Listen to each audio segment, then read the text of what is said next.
Hello, everyone. This is the David Goodman Reality and Truth Show. Thank you so much for joining us today. My name is Vanita Lambert, and I have my very good friend Miriam Stevenson. She's a street activist, and we're gonna be finishing off part 2 of where we started off from our last show. But before we get into all that, I always like to make just a quick little note about COVID. We have a new strain out now. It's called Omicron, and it's in 35 states so far. So, just be really careful out there. Wear your mask, get your booster shots, protect your kids, do whatever it is that you need to do to stay safe, because I'm sick of wearing a mask. I want to celebrate Christmas. And by the way, this is our Christmas edition, because this is our last show that we're going to be doing before the new year. Right, Miriam? That's right. How are you today? Thank you so much for coming on again. Oh, I'm fine. I'm so glad that you have me. You look so beautiful. I love your hair. You Miss Santa lady. I love the gold. We are in the Christmas spirit, y'all. Okay, I am 100% kid, KID. Oh, I when it never comes to grew Christmas up. time, it's my favorite holiday, and I have a new granddaughter, so I'm all excited. I'm Christmas shopping, which I never had to do. Not never had to do. I haven't done in a long time because my kids are adults. They're 25 and 29. So, I bought a toy, and in West Haven, we had Santa Claus deliver her a toy by the West Haven Fire Department. Oh. They did it last weekend, but she won't know it's not Christmas. She's only 4 months. So, Miriam, thank you so much again for coming back on. And to finish up part 2, do you have any Christmas stories you want to tell or anything you want to share before you get into that? Yes, I have one daughter. She was born on Christmas Day, 1 wow. p.m. Oh, happy birthday coming up in 2 weeks. Anastasia, yes. Uh-huh. Now, that's what I call a real Christmas gift. That's like a Christmas miracle. And I always said I didn't want a child born in December because my birthday's in December. You get cheated out of a gift, or a celebration, especially in elementary school, because it was always time for the Christmas break, never your turn. Uh-huh. And then my daughter was like a month early and born on Christmas Day. Oh, so just get her twice as many presents. That's what I would say. I would have to make a birthday cake and a Christmas cake. Do half and half and put it together. Oh, I've seen that done.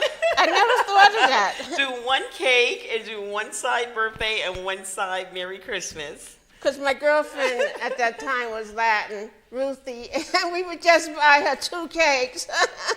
But grown-ups, everybody else ate the cakes. But oh yeah, she didn't really understand, but it was just a thought. 2 events in one day, I get it. I planned both my kids, okay? I had one in April and one in May because I could not stand to be pregnant through the summer because you're hot. And, so they're spring babies. Don't forget, I'm 71, old school, so we didn't have that luxury of planning. Well, yeah, you did. I did old school planning. I just, did what I had to do when I had to do it. And that's all there is to it, and the rest is history. So that's how I planned. Okay, that came out good. Okay, that's TMI. I know, let's move on. So where did we leave off last time? I love this woman, Okay, first I of all. want to reiterate a little bit. Okay. I forgot to mention that Felipe Luciano now has a radio show in New York. He was one of the original last poets with Guy Lane Kane and Abio June. And I think it's WBAI that he's on. I'm not trying to... Right. We get it. So he has a radio show. What is this radio show about? About music and the Latin roots. Okay. Because the last poets was about the Puerto Rican culture. Okay. And it was also about community services, which he has, and the breakfast and lunch programs, which he created. So it's about the whole our barrio community, which he still lives in, which is great. Exactly. So, and there's nothing more important than community service, even, back then and still now, You have to get involved in your community. But back in the day, in the 60s, there was no community projects. There was no, except for Harlem There was Hospital. The Black Panthers. The Black Panthers. But the Black Panthers were on 125th Street, and after they were all killed, that's when the Young Lords came in. But they provided community service. They tried breakfast. They were the initiatives, because I was with them, because I was, about 14 and 13 when I started following them. But they were taken out so fast and so young, so violently, as opposed to any other group, that they never really were able to get their mainstream focus like the Young Lords Party. Right. Or the other parties that were the People for a Democratic Society. Right, but they started, community service and other groups that were But they were more organized in California. I think that they really built up I really wanted to go to California at the age of 13. And my mother was like, what? I said, I want to be with Huey P. Newton, Well, California's always been ahead of us. The West Coast has always been, 5 years ahead of the East Coast. I remember when I went to one of my company conventions out there, and I was still smoking cigarettes. I didn't quit until 2000. And we were at a nightclub. And I went to go light up a cigarette, and by that time, we were still smoking in clubs and everything here on the East Coast, but in California, I thought the girl was going to jump across the bar and grab me and put the cigarette out, because I lit up a cigarette at the bar, and that was just, they had already like years ahead of us stopped doing things like that. You couldn't smoke inside the establishment of a bar or restaurant or anything like that. And then, a few years later, the East Coast kind of caught up. So they've always been ahead, always. But I think they were more progressive on the West Coast. They were never able to get their program situated on the East Coast like the West Coast, because they were, taken out. But moving on, we have other groups now, like Black Lives Matters, and they aren't going anywhere, because as a Black nation, Puerto Rican nation, and all the cultures, we are more collectively together than previously back in the 1960s, where we were divided. So I want to move on to the mob, the Italians. That's one of the biggest YouTube influencers on the Italian mob. It seems like everybody wants to know more about them, and some people are just making things up about them, but I was there. And that's why we want to hear your story. I mean, I watched The Godfather, so you were there, so tell us some things that happened. Okay, I want to present a question out to you in the public. If someone could email me. Why did the Bachelor's 3 in New York City close so suddenly? I keep Googling it, and it keeps coming up with Joe Namath's name. Joe Namath had to give up his partnership to return to the New York Jets. He was no longer involved with the Bachelor's 3 when it was closed. So I'm just finding the answers that I'm getting on the internet very interesting, because it's nowhere near the truth. But does someone out there know, or someone could email me so I could continue researching my book? I have half the answer. I want to know the other half. It's been 50 years, so there's no big secret. Okay. I have a couple of questions that I'm going to throw out to you, and which I'm going to answer in my book and try to answer before our time is up here. So I'm going to try to do it very rapidly. Did the Italians ever try to save a black female's life? Did the Italians ever give up anything to save a black life? Was a black female ever sold? Did the Italians ever have a black female get the job of her dreams or finish college? Or did a black female ever go on a shenanigan with them? The answer is yes. It's me. I love it. I'm going to try to Wow. start at the beginning, but we don't have enough time to get to the middle or the end. So kind of just summarize it for us. Give us just an interesting, if you can. That would be a massive summary, but but while I'm talking, I'll try to tick away at how I can do that. It all started by going into the bachelor's degree. It started by being introduced to Ray Abruzzi, who was one of the owners then. Okay.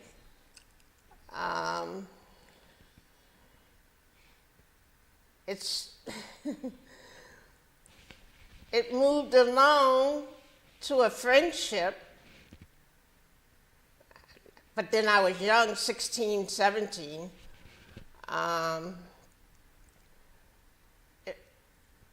Into which I had no knowledge of Italian American history, culture, because I never really socialized with Caucasians, so this was like a whole new environment to me. And it was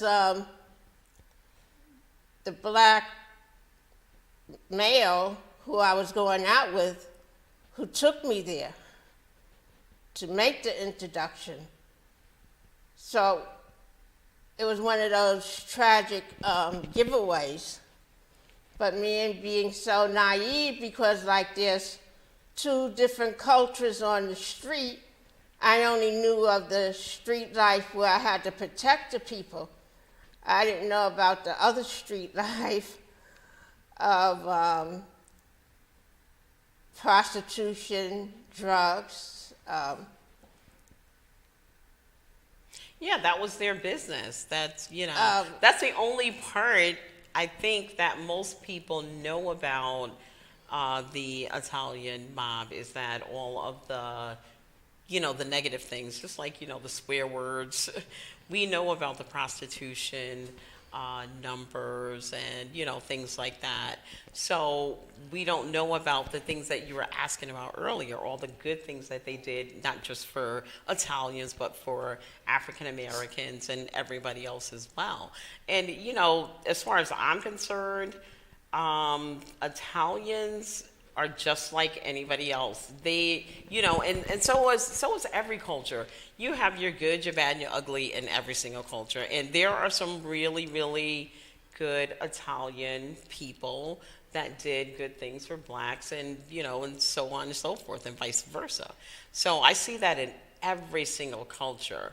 And, it's a shame that most people make the Italians out to be something negative. I think that they're very, very intelligent. They're all very, very educated.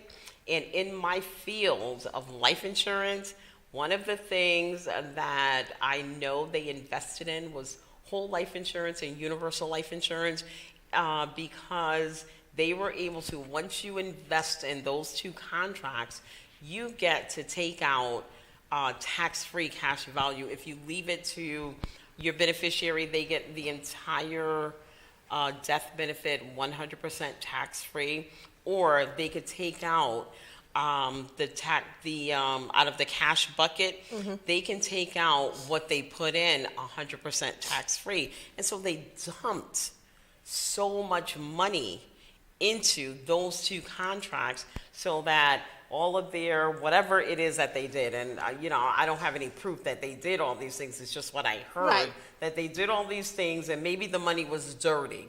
They put it into these legitimate contracts and it came out on the other side clean, also known as washing money.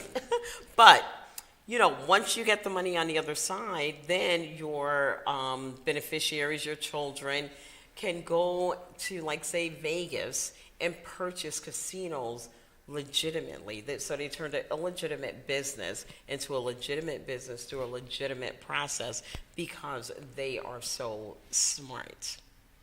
And so a lot of people tend to not know about that part of it. Or, they think they just, took all this bad money and went and bought, legitimate businesses. You just can't do that, or it would not be a legitimate business. So that's one thing I commend them about.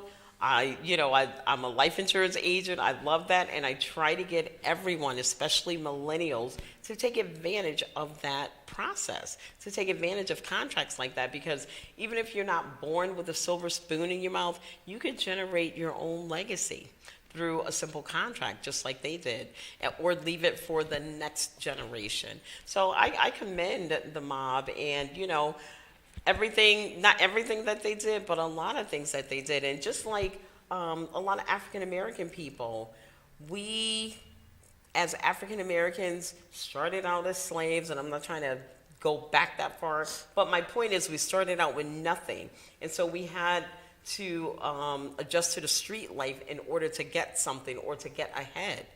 And they kind of did the same thing. They came over on a boat, we came over on a boat, and they did some really intelligent things, profitable things. And I don't think that a lot of the black community did, at least that I know of, or at least that they talk about a lot.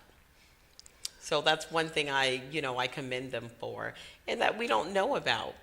We don't know about all the people that they helped. I'm sure they helped plenty of other people. Oh, and I'm sure you're not the only black female they helped. I'm sure you got to have at least one other person that you could tell us about.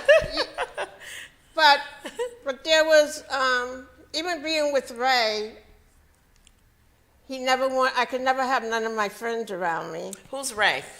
Well, Ray was the owner of the Bachelor's 3, the one who I was... Italian. Yeah, Italian. And you couldn't bring any of your black friends around? Right. Or male friends? What kind of friends? Well, girlfriends. Because why?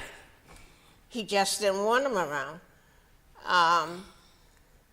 They're very funny about their culture. And maybe because of the way the family is. But that doesn't make sense. They're very close. They had you around. That doesn't make sense. I know, but that's what my mother said. Yeah. Does that make sense to you? I just felt special. Oh, okay. You are special. Ever since I was a young girl, I always felt this Cleopatra thing. So even back in the day, I would wear my hair straight with a ton of Cleopatra makeup Things. on. Because that was the thing anyway, because of the groups that we had, like John Lennon and all that. Then we were starting to get really into the black culture of music. So the black makeup was the thing, with Cher. I was just going to say Cher. I remember she used to do that. So that was my thing, and it was the cheapest makeup anyway, 50 cents at Woolworths. So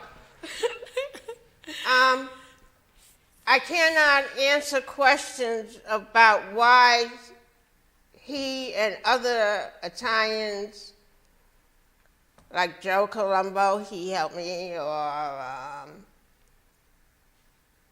Vincent Chin, or Philip Coletti, or Salvador Testa, why people were attracted, see, you can't choose the Italians or the mob, they choose you. That's what I try to explain to everybody. Well, you're very beautiful, very attractive. But there But were did they girls choose you out for your there who were talents? gorgeous. I mean, magnificent, you know. I would just say I was average. But it was me, you know. That was allowed in the club. And Was what did allowed- you do? Did you work for them? What did you do? I was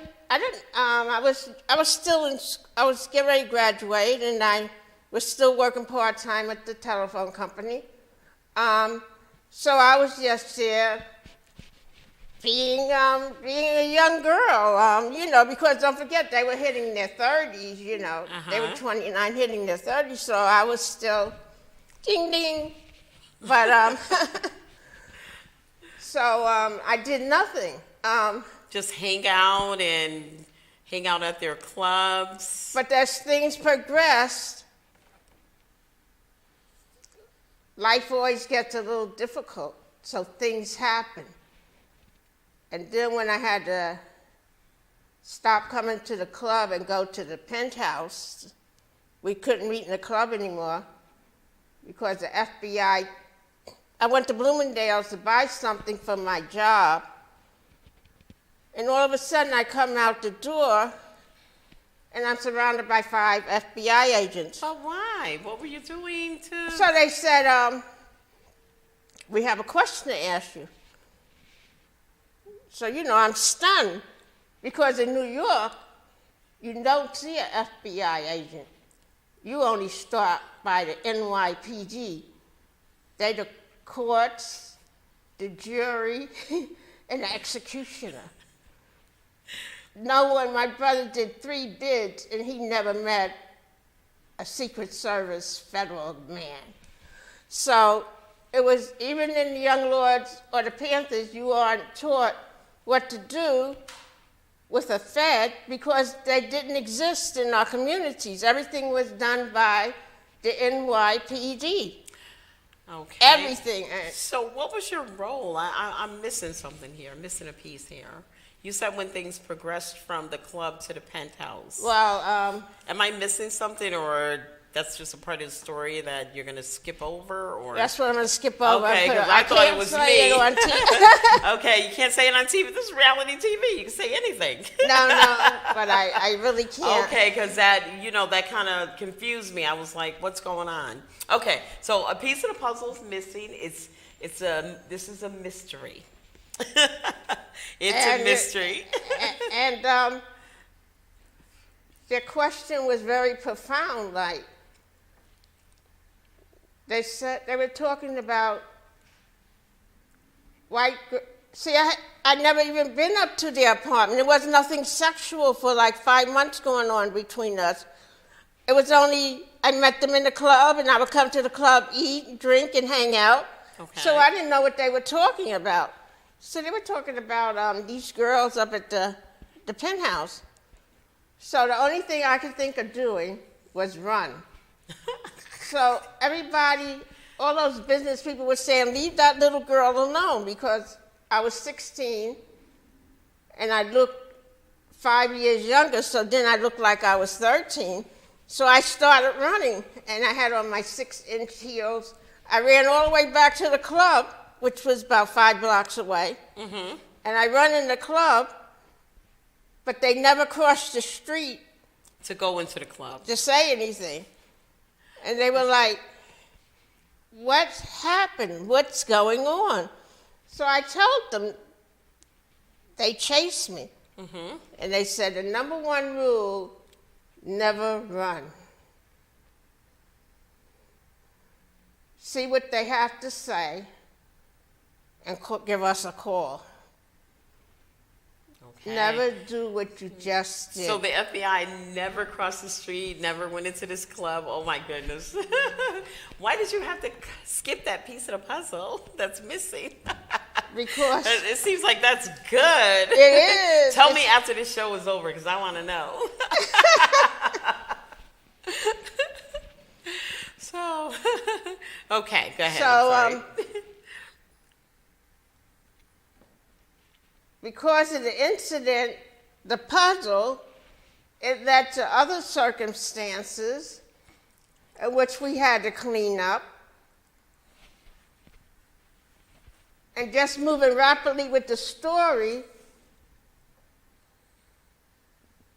he had to give up a piece of his part in the bar because a cleaner was sent over from Italy. He had to give up a piece of his part of the bar. Are we still talking about Joe Namath?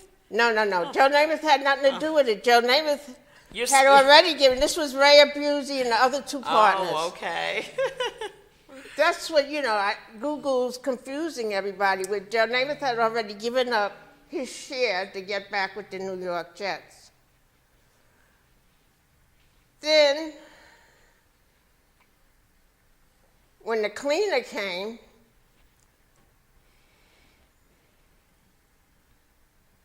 he had to clean up something. And then he said, all this should have never occurred, not because I'm so much black, because what was a little girl, he still called me a little girl, Being chased by the FBI. and then still sitting in the club eating and drinking. And the FBI never pursued you across the street. I mean, they just stopped chasing you all of a sudden when you ran into the bar, right? But that's not the first time. It would be like 40 years later when I went to Waterbury to talk to one of the white leaders of a motorcycle gang. I went to talk to him about a bartending job. And we went to an Italian restaurant. And we ordered the food. Then he got a beeper thing. And he said, we got to leave. And we go outside, and all of a sudden I'm surrounded by 10 FBI cars. You must have done something. No. The interesting thing about this is that they talked to him.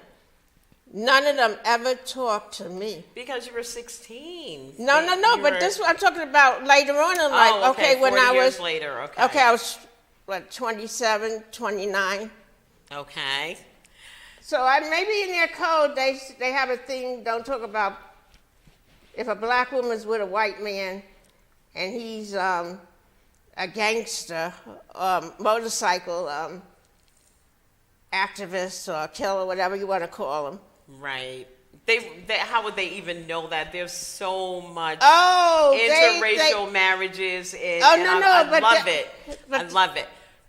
The FBI, they could trigger in and they know everything. Let me tell you. That's true. So listen, I get it, and we have about 1 minute left, and we never even got to the end of your story. I know, we never even got to the middle.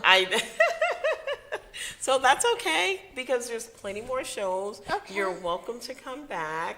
Oh, thank you.